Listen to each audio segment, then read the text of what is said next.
So what is a scenario planning and how it differentiates from traditional financial planning? So traditional financial planning is usually constructed on the assumption that tomorrow's world will be much like today's, and is normally based on a single course or a scenario.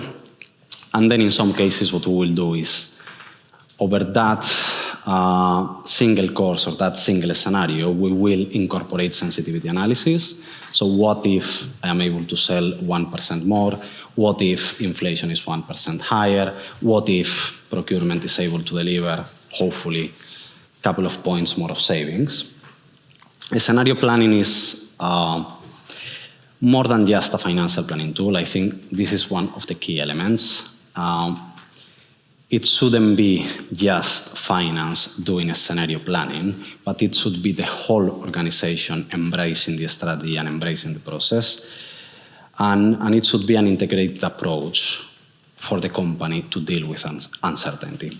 It is about visualizing different representations of an organization's future based on different assumptions about the business environment and the forces that will impact that environment. Understanding the impact of those forces, how those forces and how the potential changes you are anticipating will affect your results, and in doing that, creating a higher level of preparedness to face those alternative scenarios. And in that regard, I think the key element is that the process of developing scenarios, the process of scenario planning is normally even more important than the actual results of those scenarios. So what are the key benefits, again, from my perspective, from my experience of incorporating scenario planning into your strategic and financial planning cycle?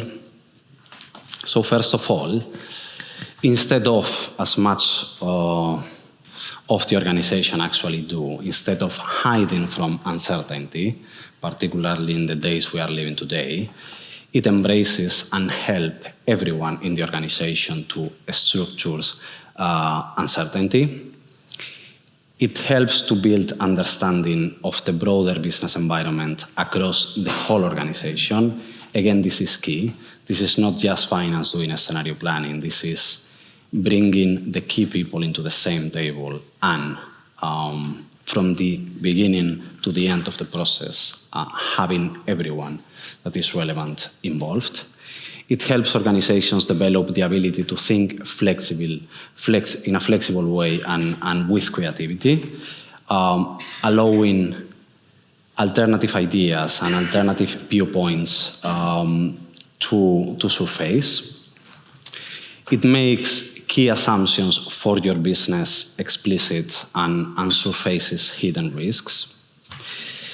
And at the end, it will help you to bring your business strategy from being reactive to being proactive, preparing the team. And of course, it's not just the finance team, it's operations, it's sales, it's marketing, it's procurement, to be ready to mitigate those risks if the worst case scenarios actually materialized, and take advantage of the opportunities that may arise if the optimistic scenarios or beneficial scenarios actually finally materialized. And it helps identifying surefire strategic decisions that you would want to pursue, no matter what a scenario finally materializes, or not mattering what the future actually holds for the company. So what's my view of a proper, solid scenario planning process, how you should implement that, how you should do that? And again, depending on your organization circumstances, of your team, of the technology you have available, you will be able to implement maybe a few ideas of what I am suggesting today.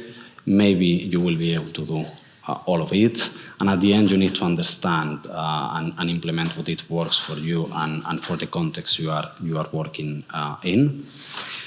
So how to implement a solid scenario planning process? So first of all, you need to determine which is your direction and which are your long-term targets, the long-term direction that you want to pursue, and where do you want to be in 3-5 years' times. I imagine all of us here, we do a strategic plan every year looking at the next 3, the next 5 years. That normally comes before we do the budget and before we enter into the new financial year, and we start doing rolling forecasts every month. Once you've got that, bring together the right stakeholders. So who needs to be on the table, who needs to participate in the conversation around what are the scenarios, what are the alternative futures that you want to discuss, that you want to design strategies for. Risk team, strategy team, commercial team, divisional leaderships. Sit together and identify which are the key factors that impact those directions and targets that you have set. What are the key drivers that will significantly alter the numbers and the dynamics of your organization, and recognize which are the trends and the forces, mainly external but also internal, that may change those factors that are key to your business, okay? Whether it's the price of this raw material, whether it's the competition on this specific business, whether it's fuel prices, whether it's energy prices if you are an intensive energy consumer. Then with these stakeholders, discuss the conditions in which your company is living at this specific time, the condition in which you think your company will need to operate in the next 3-5 years. Discuss assumptions, discuss probabilities of what may happen, and agree on useful scenarios that you think it's worth you and the broader organization you think is useful to dedicate time to think about. Once you've got 4-5 scenarios, both positive and negative, run and evaluate the impact of those scenarios. And it doesn't really matter. I mean, of course, the more powerful tool you have got, the better. So you will be able to run quicker scenarios, better scenarios, and maybe more scenarios, but it's not a question of quantity, it's a question of quality. And once you have run, and once you have got an evaluation of the impact of those scenarios, and it needs to be an integral evaluation of those impacts, so it's sales, it's P&L, it's balance sheet, and of course it's cash. As we all know, cash is king. And once you've got the numbers, once you've got an estimation of the impact, then the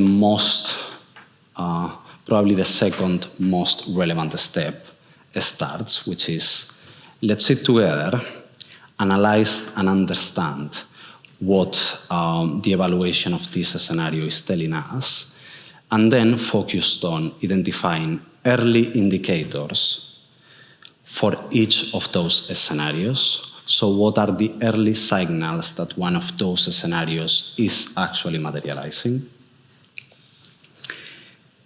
Work with a broader team in identify and define mitigation actions and exploitation strategies that better preserve and deliver on your set direction and your long-term strategy.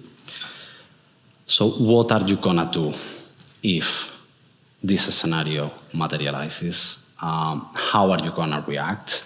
And where that reaction, where that strategy is gonna put you if that scenario materializes? And then finally, once you are happy with the indicators you have defined, when you are happy that you've got a solid strategy given the conditions that you are testing, that you are analyzing, keep track of those scenarios, monitor the key drivers that you have identified, and that will give you an early sign that those scenarios are actually materializing, refresh, and then take action when you need to take action. So what are the key characteristics of a useful scenario? So at the end, you don't want to end up with a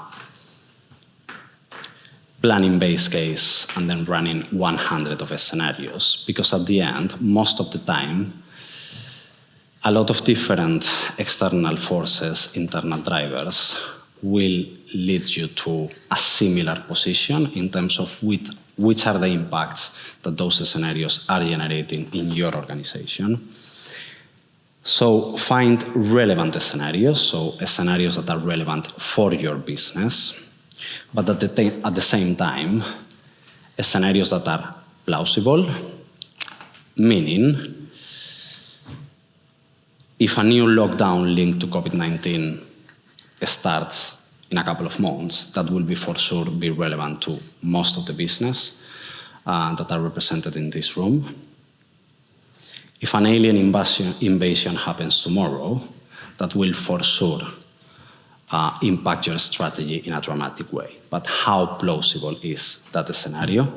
Probably not that much, and probably you don't want to spend time engaging with the key stakeholders of your business, designing a strategy to survive those kind of scenarios. The scenario needs to be material. I mean, the impact of the scenario on your strategy, on your financial results, needs to be material, needs to be, again, relevant. It needs to be consistent. So you don't want to mix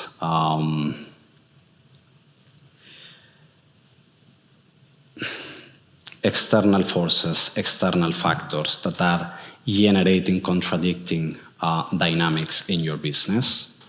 So if you are looking at a recession scenario, at the same time you don't want to model